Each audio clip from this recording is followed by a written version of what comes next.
I'm starting this new series called Facepunch Friday, where pretty much every Friday we're gonna look back at the week and see what Facepunch Studios has been up to. Facepunch has quite a few projects that they are actively working on. This ranges from release games to games that are in development and unreleased. And I kind of figured that compressing their development updates into quick and easy to understand video format would be pretty useful.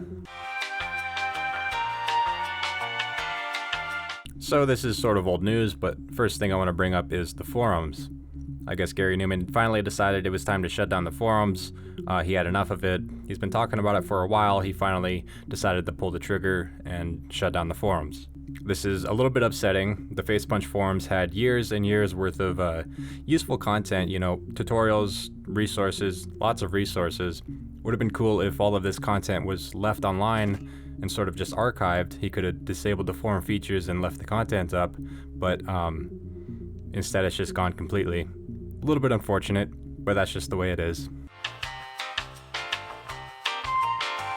Unfortunately, we have yet to see any new screenshots, videos, or blogs relating to Sandbox, and I'm patiently waiting for something. I can't wait for this game. I know you all can't wait for it either. So Sandbox is still being actively developed. We can see commits being posted almost daily in the Discord, so they are really working on it.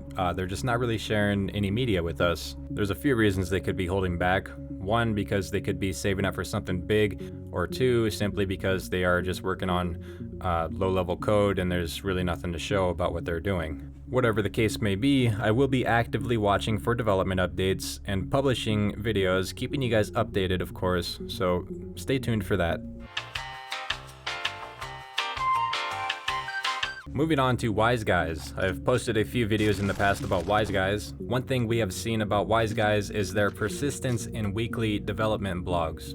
Now this is something that we saw with Rust as well. Rust was very persistent with their weekly development blogs for a very long time, and Wiseguys is sort of following that same path. The most recent development blog includes optimizations, bulk buying and selling at the shop, so you no longer have to sell items one by one. That can of course get really tedious. Deed sales, and they brought up something new that they have to show by the end of the month, something in development. Sort of sounds like it's something big and fancy, and I'm kind of looking forward to see whatever that new feature is. Hopefully we'll get to cover it in one of the future episodes of Facepunch Friday. And if you enjoy this content, make sure you subscribe if you haven't already, and hit that like button. Chippy is a bullet hell shooter which consists of multiple stages where basically you are a little spaceship sort of flying through the void, destroying these bosses pixel by pixel. I have played a little bit of Chippy and actually had a really good time with it. I'm not much of a bullet hell shooter style guy myself, never really played that type of game, but if I'm honest, I actually had a lot of fun playing this game.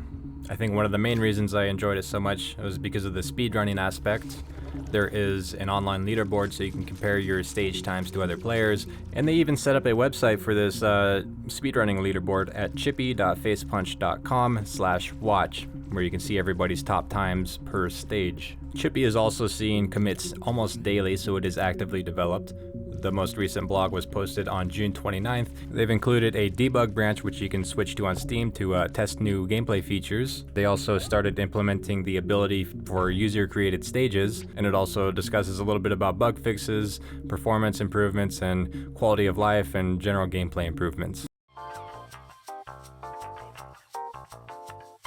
Up next is Flotel, which is, I quote from the website, a management/sim game where players build and fit out floating hotels that carry passengers around the world. As far as development blogs go with Flotel, they're not too common, but as with the other projects, we are seeing commits almost daily for this project, so it too is actively under development. The most recent dev blog, which was posted on June 19th, talks about the ability to create multiple floors for your ship expansions, which basically set up another ship that floats parallel to your main ship and creates a bridge between the two ships, balconies, so your passengers can enjoy a luxurious balcony experience. Hazards. Hazards might include thunderstorms and rough seas, and these can cause fires, seasickness, and then you have to, of course, take care of these issues as they arise. It adds a whole new dynamic to the gameplay. These issues that arise, which are completely out of your control, but need to be taken care of. If you're into management/sim games, this is a game that you should keep on your watch list, and I'll be keeping an eye on it as well and posting updates in future episodes of Facepunch Friday.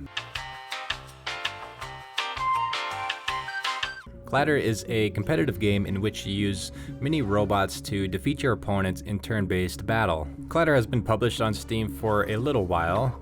The latest blog was on June 20th, and it talks about new and reworked units, a couple new maps, performance and quality of life optimizations, and a new competitive season, which essentially resets rankings and allows players a fresh start to the competitive leaderboards. Clatter receives commits almost daily, so it is also actively developed, and has a roadmap which sort of suggests that they plan on giving this game long-term support. If you're into these type of turn-based games, you can find Clatter on Steam for a modest price of $9.99.